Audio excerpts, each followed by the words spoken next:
Hello, and welcome to the Pirate History Podcast. My name is Matt. Thank you for listening. When we left off last time, Henry Morgan was preparing for his first great raid on the Spanish Main. His last raid under Mings and Mansvelt was a resounding success, and now Captain Morgan and his closest allies were about to embark on a voyage that would see them gone from the shores of Jamaica and Port Royal for a full 22 months. Now, 22 months is a long time to be gone from home, especially when you're going to be in hostile waters, deep in enemy territory. Now, Captain Morgan didn't intend to be gone for 22 months. There were some setbacks and unexpected surprises. However, he knew it was going to be a long voyage, and they prepared thoroughly for it. This week, I'd like to do something a little bit different. You see, this great raid could really be considered the dawn of the golden age of piracy. And I'd like to take a step back before we set sail with Captain Morgan and look at what they were doing while preparing for this voyage. I'd like to take a look at the ships that they were loading with all of their victuals and arms. I'd like to take a look at exactly what those supplies were, what kind of food and drink they had on board, as well as what kind of weapons they were using and loading on board. This will be a step back from our narrative history and a look at the technical side of the early days of buccaneering, privateering, and piracy. This is episode number 17, Guns, Rum, Ships, and Steel. The reason that I chose this time period to look at the tools that these buccaneers were using, well, it's because things have changed drastically from the times of Francis Drake. Not only the political and religious landscape, but the tools that these men were using. You see, the European powers were in something of an arms race. The most important factor in that arms race were the ships that they would be on board, but everything from the guns they were using to the supplies that the men on board had were highly important to see who would control the New World. And here, in the 1660s, we're seeing the first fruition of that arms race. We're seeing things change to what they will be in the golden age of piracy. Now, there will be some pretty stark differences between the 1660s and the early 1700s, but some of the things we're going to be talking about today can be applied not only to Captain Morgan, but to men like Blackbeard and Charles Vane. One of the primary differences, though, is exactly how these men saw themselves. When you're reading the histories about Captain Morgan and his brethren of the coast, the word privateer pops up a lot, but really, the word privateer wasn't coined until about the mid-18th century. So men like Francis Drake and Henry Morgan, who very much were privateers, would never even heard that word, not thought of themselves as such. But it's still the best description that we have of what they were. Now, Francis Drake obviously worked directly for the Queen and her council. He was a royal man, but by the time of Captain Morgan, things were a bit less well-defined. In their early days, operating out of Tortuga, the Brethren of the Coast were outright pirates. They had no screen of legitimacy to hide behind. That was part of what made Jamaica so attractive to the Brethren of the Coast. They were safer than they were in Tortuga because there was less threat from Spanish ships, and while they had to sail under orders from the Admiral of the Jamaica Station, they essentially operated just as they had before, sometimes with better equipment than they'd ever had in their lives. They also had, through the Governor of Jamaica, a certain amount of royal authority. Now, that probably wouldn't have held up too well in a Spanish courtroom, but it allowed them to be much more bold than they ever had before and claim a lot better prizes. But to be clear, Jamaica and Port Royal weren't exactly high society. This was the farthest flung corner of the empire, and they operated essentially without any interference from London. There were supply requests and letters to the Crown in London that wouldn't be answered and wouldn't even be found until sometimes decades later. The message to these men, these Brethren of the Coast, was clear. Their mission was to survive by any means necessary. Now, of course, the most important tool to, well, really anybody living in the Caribbean at the time, but especially the Brethren of the Coast, were their ships. It's important to take a look at exactly what ships they were on. They've changed so much over the past few decades.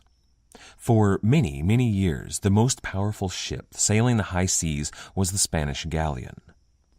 The Spanish Galleon was an impeccably engineered ship, perfect for the Spanish Empire in the New World. It was very well-rounded. It was made for speed and durability. It had room for guns as well as large holds for hauling gold and other treasure across the Atlantic. And while it had all of these aspects, which made them perfect for the Spanish treasure fleet, they didn't really excel at any of these. These weren't specialized ships. The defeat of the Spanish Armada under Queen Elizabeth and Francis Drake showed Europe more what naval warfare was going to be in the century to come. All of the naval powers of Europe, but especially the Dutch and the English, began developing what could really be called warships. While the Galleon was a powerful vessel, it wasn't specialized enough to be a warship. The English warship was called the man of war, colloquially. It was a ship that was larger and slower than any of the Spanish galleons, but it had much more room for guns by sacrificing its cargo holds. These ships were huge and imposing, really what could be described as a floating fortress, and they terrified anybody who had never seen one before. But as the ships began to evolve, so did the tactics of naval warfare. You see, really since the dawn of naval warfare, ships focused mostly on speed and maneuverability. The goal was to ram another vessel as fast as possible and then board that vessel, killing anybody aboard and taking the ship for your own. That was how the Greeks and the Romans did it, and really, that was how the Spanish and the English did it up until about the time of the Armada. But now that that time had passed, we were seeing things like durability and firepower come to the fore. The European powers were moving towards something that they called the line of battle. This was a deeply complex naval military maneuver in which two fleets would come into contact on the high seas and then form up in these big, long, straight lines and then shoot at each other. And that's basically it. The reality is that the focus became more and more on hitting the other ship with cannons. However, it's really, really hard to hit a moving ship on the sea, so these admirals and captains just sort of sailed about 100 or so ships and shot cannonballs at the other side's ships until one side sunk more than the other. Now, of course, eventually, naval tacticians would come up with much more advanced stuff, like what's called crossing the T. That's where a captain attempted to sail his ship in a perpendicular fashion to another ship, kind of like the top of a capital T. If he were the top of the capital T, all of the guns on his broadside would be facing the other ship, who had maybe a couple of guns at her fore. So they would be able to catch that ship in a hail of cannon fire, with her being able to respond with hardly anything at all. It was a devastating tactic, but it didn't come around until some time later. Around the time of the 30 Years' War back in Europe, the line of battle was really the height of naval tactics, and there really wasn't much to it. You see, it was these broadsides that are the big difference. Ships had always, of course, had guns on them, but now they were packing more and more guns, as much firepower as possible, on board their vessels. They called these ships, due to the line of battle, ships of the line, and broke their ships of the line down into different classifications. A first-class ship of the line would have been a terrifying sight to any enemy navy. These ships had 3 or 4 decks on them that were devoted entirely to cannon. When these ships fired a full volley, the air would be so filled with smoke that the ship would become almost invisible to their enemies, and consequently, their enemy ships would become invisible to them. Now, these decks would not have been pleasant places. This is a cramped space. They were trying to fit as many decks and as many guns on these ships as they could. There would have been very little light, virtually no sunlight. The only access to the outside were their gun ports, and the air inside would have been filled with gunpowder and the sound of explosions. These decks were so small that men couldn't even stand upright in them, and sometimes they would have 10 or 15 guns on both sides, and then the center of that deck would be filled with gunpowder and shot, things that they would need to light their cannon. I can think of few places that sound more terrifying to me than one of these gun decks. Very little light, probably unable to hear from the frequent sound of explosions, not only from your deck on both sides, but from the deck above you as well. The air so filled with smoke that it's almost impossible to breathe, and really no way to see anything but the room around you. The only time that changes is when the other side scores a hit on your vessel and holes open up into your ship, showing you the outside world. Now that might almost for a second seem like a gift because some of the smoke begins to roll out and you're able to see some of the light from the outside world until you realize that those holes are getting your ship closer and closer into sinking into the depths of Davy Jones' locker.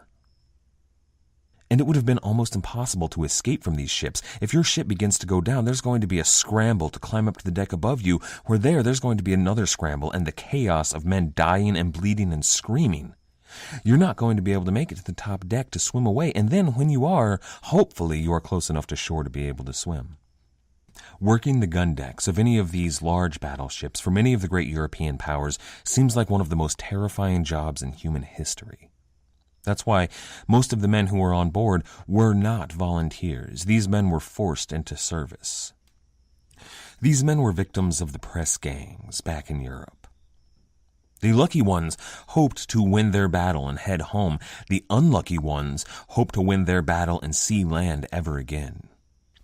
That land would have been halfway around the globe from home, but it would have been safer than on the back of a ship owned by the king.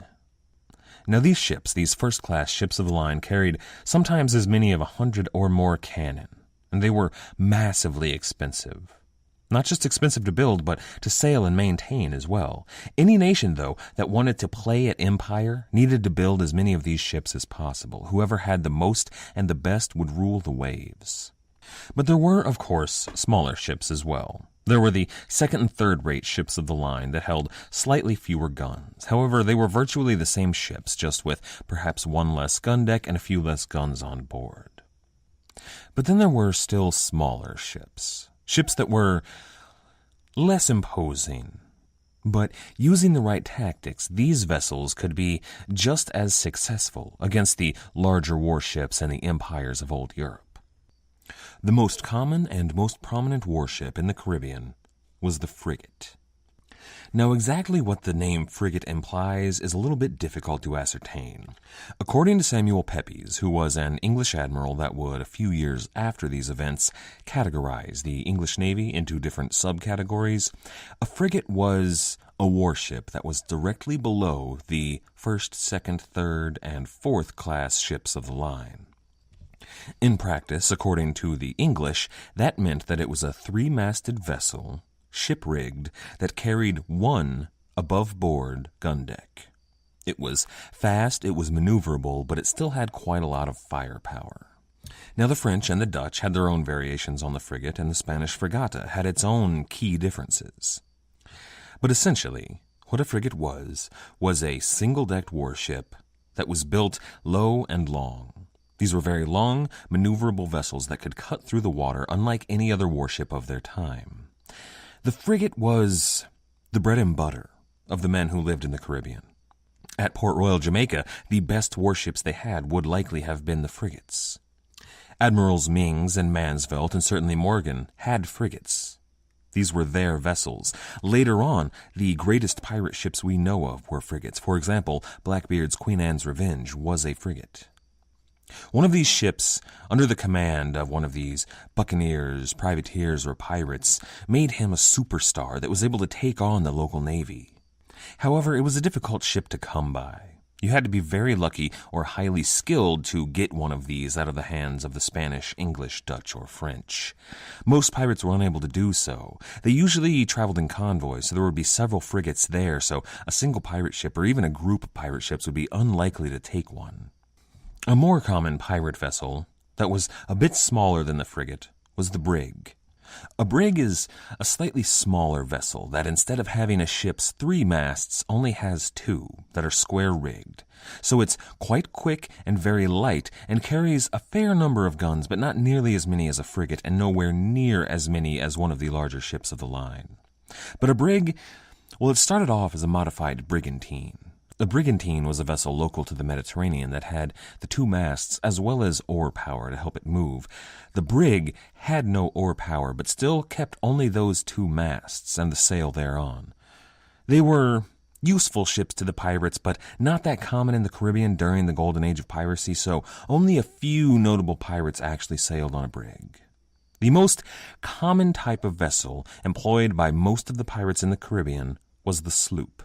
A sloop was a small and sleek vessel. It didn't have a ship's rigging either. It had fewer sails that were rigged to catch the wind. They would be able to go where larger vessels wouldn't be able to follow, up an inlet or a river, or perhaps across one of the many Bahamian sandbanks where any larger ship would run aground.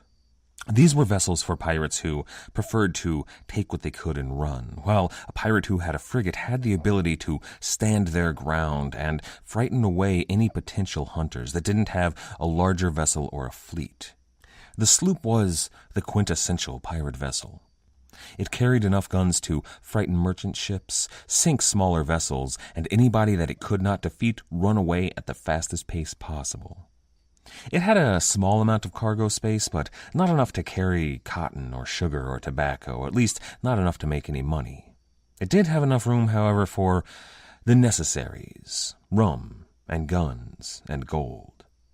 Now, Captain Morgan himself most likely sailed a frigate. He was, at this time, second in line to be admiral of the Jamaica station, so he would have sailed a ship that was a little bit more worthwhile.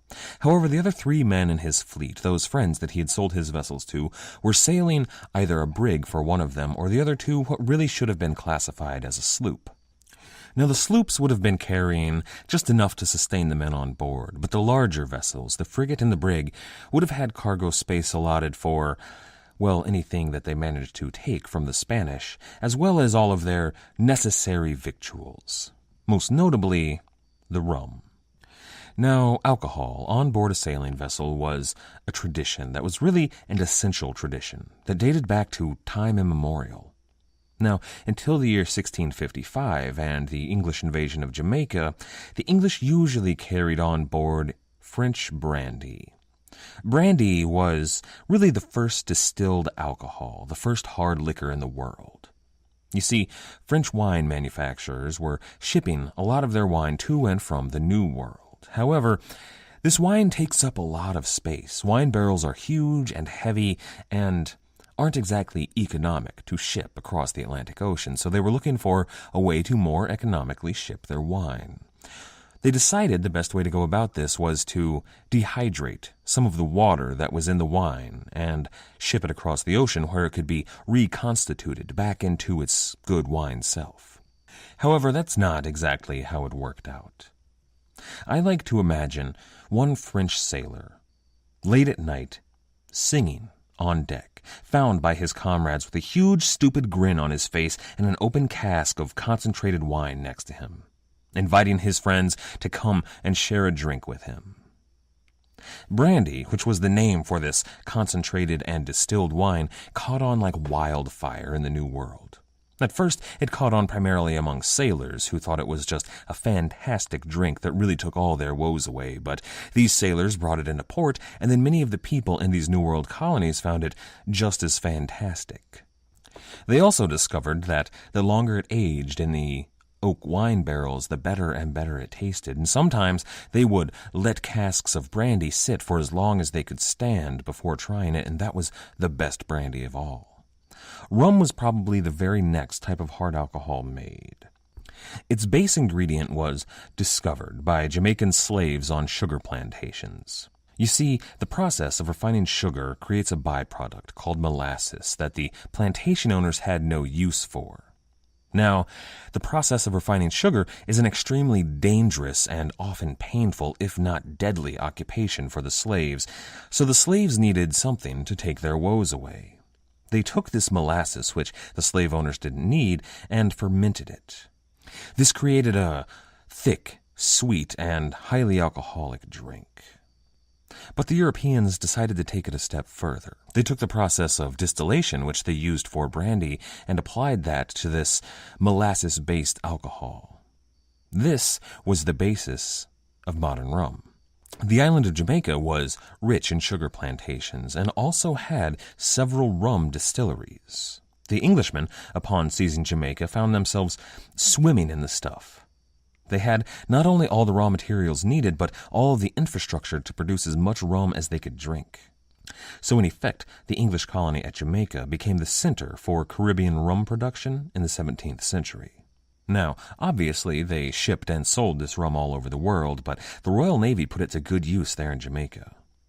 Under their Jamaican pirate admirals, they began a policy of serving a ration of rum called a tot or a toddy to their sailors every day. This traditional ration was probably not given to them initially to give them something to drink, but to keep them from drinking too much. Now, years later, George Washington, during the American Revolution, would order a tot of rum given to his soldiers, and the English Navy would actually continue this practice of giving rum to their sailors until the year 1970. Now, while the Jamaican pirate admirals put this into full effect, the tradition actually dated back to the time of Francis Drake. If you recall in one of our previous episodes, Drake actually discovered a drink that the natives used when his men were coming down with scurvy. It combined a medicinal tree bark tea that the natives employed and lime juice, which Drake then decided to mix with a small amount of rum. This was really the world's first cocktail. It was called, at the time, the El Drake, and it was the basis for the modern mojito. Now, Richard Hawkins, the son of the famous John Hawkins, made it official naval policy to have all of the ingredients for making the El Drake on board to cure men who might come down with one of the terrible diseases at sea. This was the precursor not only of the El Drake, but of a drink that wouldn't actually be invented for about a century yet, a drink that would become ubiquitous on board naval vessels. That would be grog. Now, grog would come after the time of the golden age of piracy, but essentially what it was a drink that took rum and lime juice, very similar to the El Drake, and mixed that instead of with medicinal tea bark with a light beer, so that it would hydrate, protect against scurvy, and keep the men nice and drunk so that they could do their work free of pain. This sounds like a spectacular drink. To be sure, the hard-drinking Buccaneers, with Henry Morgan, were loading all of the ingredients for the El Drake on board their vessel. They didn't know exactly what might happen to them at sea, and these were necessary and highly available on the island of Jamaica. Now, in addition to the rum, they would have had jugs of fresh water that they would try to stretch as long as possible. However, fresh water at sea isn't going to last very long, no matter how you try to store it. So, to keep themselves hydrated, they would have had jugs of alcoholic beverages that were very low in alcoholic content. This would have been something similar to about 2% beer, just enough to keep any bacteria from growing and souring the water. Now, this beer would have been not exactly like a bottle of PBR. They probably wouldn't have used any of the ingredients that we're used to in beer today. There would have been no hops in it, first of all, but it also likely wasn't even made with traditional grains. They would have used local ingredients to make as much of it as possible. It's entirely possible that they had beer made out of the molasses, similar to what the slaves drank on the plantations, but much more likely, because they were the Brethren of the Coast, they drank some of their traditional beverages. First of all, they would have probably had a sweet potato beer, or a yam beer. You see, sweet potatoes were a staple food in the Caribbean at the time. And it wasn't only eaten, it was also made into a hearty and slightly alcoholic drink. Now, this is different from the sweet potato beer you can get today, and I fully intend to make some and try it out before too long. The other drink they probably would have had that I also very much want to try would have been a palm wine made from local palm trees that sounds thick and creamy and almost sickly sweet, but much more alcoholic than the yam beer. Now, they probably wouldn't have mixed that with the water because it sounds like they both would have soured, but these are all of the alcoholic drinks that they would have had on board. The rum, they would have kept drinking that to a minimum, unless they were celebrating something, because really they had to be on their toes. They never knew when they were going to run across a patrol that they had to run from at top speed. Then, after that, they would have loaded on board all of their foodstuffs. Most importantly, for any ship going to sea, they would have loaded on board hardtack, which was a biscuit made out of flour and water and sometimes salt that was baked 4 times until it was an unbelievably dense cracker. A cracker that would never go bad and was extremely nutrient-dense. Now, this food has a lot of nicknames that sailors gave it throughout the years, and most of them are some variation of tooth cracker or jawbreaker. It appears that the only way to actually make this food edible is if you soaked it in a small amount of salt water or more commonly coffee on board. Now, in addition to the hardtack, they'd also have loaded quite a bit of salted meat on board. This would have been almost certainly pork because there was probably no beef on the island of Jamaica at the time, and there were quite a few pigs that the Brethren of the Coast were adept at shooting from their time on Tortuga. So they would have had a fair amount of what amounted to very hard pork jerky. But these two types of foodstuff, while they would have been well known to all of the sailors in Captain Morgan's fleet, were not what they were likely going to be eating. These were really nothing more than a last resort. These were foods to be eaten if the ships were becalmed or lost at sea and they had no other way of getting food. You see, the Buccaneers would have put on board enough fresh food to last them a few days, perhaps a week, however long the food would stay fresh, and then after that, they were mostly going to subsist on tortoise. Fresh tortoise, which they could catch almost anywhere in the Caribbean or the New World. These tortoise were so common that nearly every visitor to the Caribbean, in their writings afterward, would make a mention of them.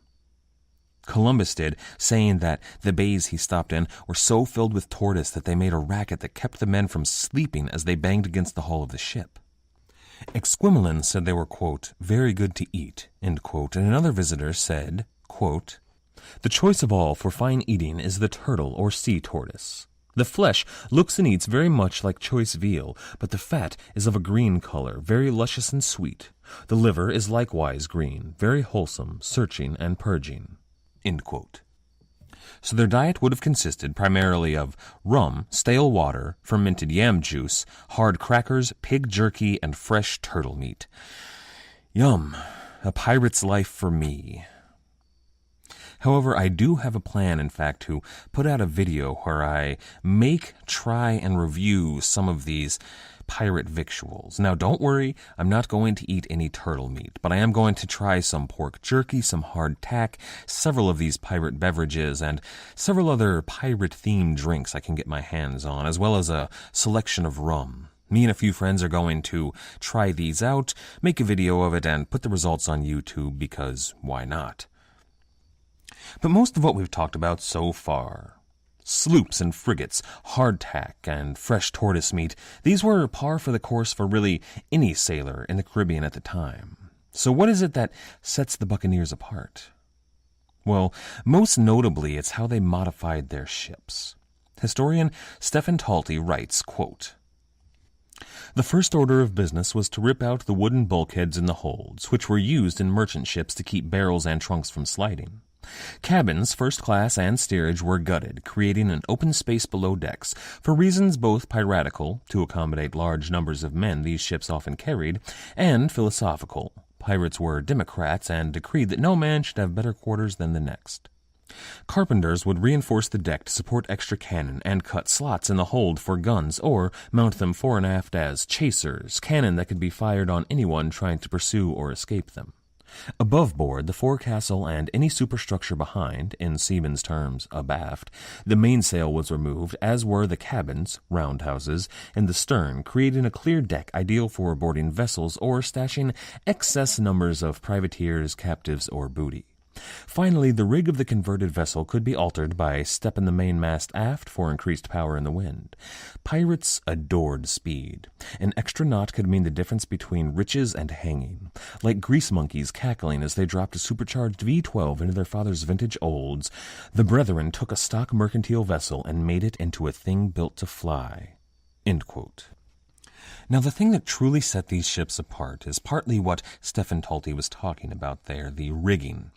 The rigging is called today Jamaica Rigging, which was, at the time, the fastest rigging in the world.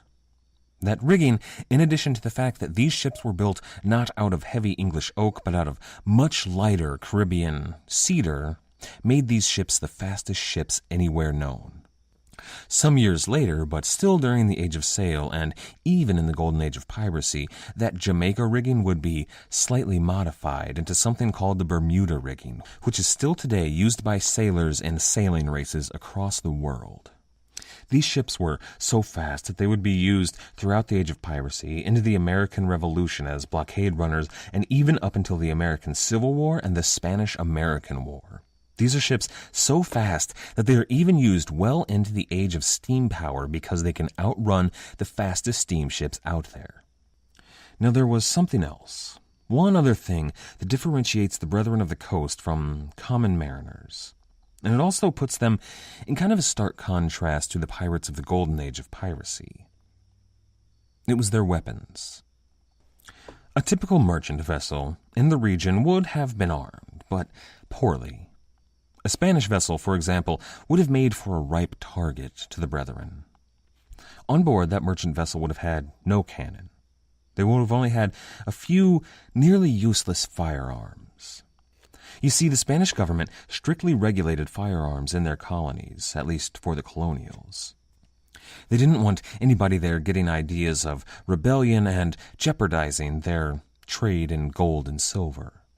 The Navy, however, was a bit better supplied, but it was so weak by the year 1660 that they couldn't defend Spanish interests at all. The captains of these Spanish merchant vessels would have carried a sword, but for most of them, it's unlikely that their crew would have been armed with anything past a knife to prevent the possibility of a mutiny. Now, their firearms, which they did have, were the arquebus, which was a design dating back to the pre-Elizabethan days. It dates back in parts of Asia even earlier, into the High Middle Ages. The arquebus we've discussed before, but it was a long-barreled gun with a hook to help stabilize it, and it had what amounted to little more than an open reservoir for the gunpowder. It was essentially a very small caliber cannon that worked to repel boarding parties in Francis Drake's day, but now it was very outdated. Unlike the Spanish, the Dutch and the French and the English didn't have the same restrictions on firearms. The Dutch and French were making some of the best firearms in the world. The 30 Years' War, as well as the English Civil War, saw the rise of a class of soldier called the Musketeers.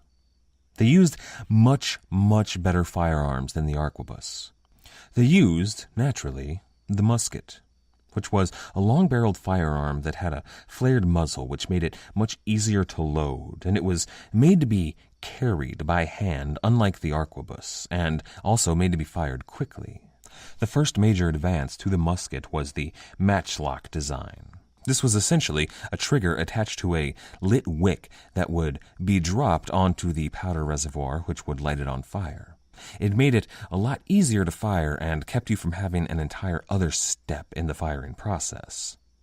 But it still wasn't perfect. A burning match would give away your position, especially at night. It wasn't a stealth firearm. So the next step was the wheel lock, which improved upon that design, but that paled in comparison to the Flintlock Musket. If you, in your mind's eye, right now, picture a pirate gun, a pistol, or a musket, it's a flintlock design. This was the cutting edge of firearm technology. It was reliable, it was fast, and it was accurate. Well, it was relatively accurate. It was accurate for the time. You see, the musketeers, that class of soldiers, well, they weren't sharpshooters. In battle, they were trained to load quickly, to point their guns in a general direction, and fire. Rinse, reload, repeat. The Buccaneers of Tortuga, however, were some of the best shots in the world. You see, on Tortuga, before the Brethren of the Coast became Buccaneers, they were hunters by trade. Alexander Exquemelin writes, quote, "Hunters go off in groups of 7 or 8, one man carrying all the guns and another leading the hounds. One of the party stays on his own at the boucan to look after the goods, smoke the flesh, grind salt, and do the cooking against the return of the rest of the party. They kill great numbers of animals, sometimes shooting 100 wild swine in a morning, only to take 7 or 8 of them, because in general they prefer to have sows." End quote. That's perhaps 6 or 7 men hunting and killing perhaps 100 boar in a morning, using probably matchlock but perhaps flintlock muskets from the 17th century. If any of that's true, then these men are amazing shots. Now, you might be thinking that these were just a bunch of guys exaggerating their hunting tales, kind of like that time that I caught a 100-pound catfish by myself, barehanded. And yeah, there's probably some of that in there. But then again, the victims of the Buccaneers mention time and again their prowess and accuracy at shooting their muskets, so there must have been something to how good they were using their guns. They were reported to, on command, shoot down a Spaniard in the rigging of the other vessel while at sea, reload, and then fire again quickly.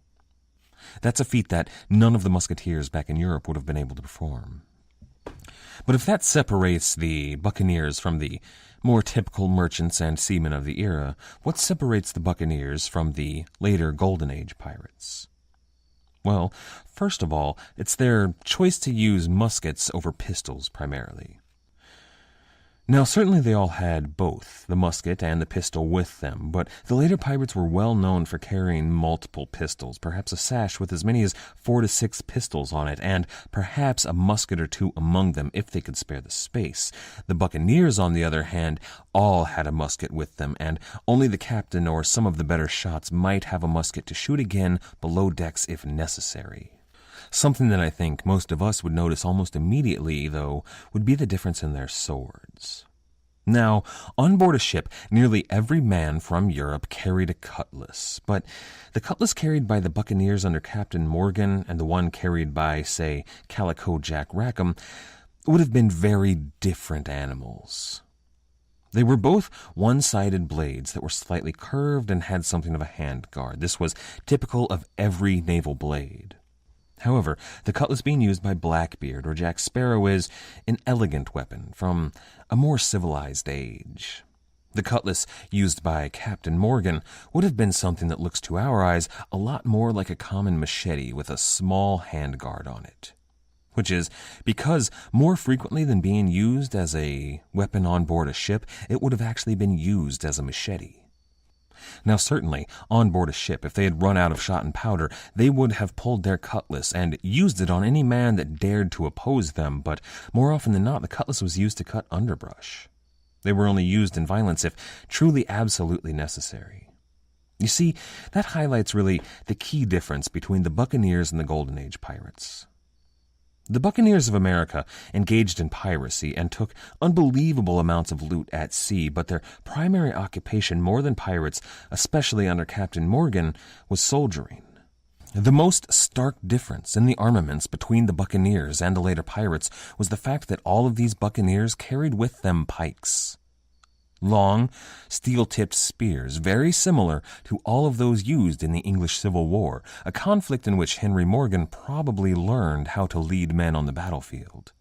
Which is where he would be leading these men primarily. They would fight at sea if necessary and take vessels if they needed wine, water, or lumber. But really, what Captain Morgan was leading these men into was not a fight at sea, but he was leading them to the Spanish Main to carry their pikes and their cutlasses and their muskets and bring them to bear on unsuspecting Spanish settlements. And they would prove to be very, very good at it. I hope this gives you an idea of what the Buccaneers under Henry Morgan of the early 1660s were loading onto their vessels. They certainly prepared well, because the raid that was coming would go down in history as a raid that rivaled or even surpassed the greatest raids of Sir Francis Drake. Next week, we'll set sail with Captain Morgan on his voyage to Villa Hermosa and the Spanish Main. I'd like to thank everyone for listening. I'd like to thank especially everybody that has supported the show, either through the PayPal button on our website or becoming a patron on Patreon. I'd like to go ahead and give a shout out to those of you who have. That's Andrew, Garrett, Talon, Brandon, Brad, Philip, Strauss, Adam, Barton, Mark, Anders, Patrick, Keith, Preston, Dave, Levi and Emma, Rasmus, Bill, Heather, and Linda.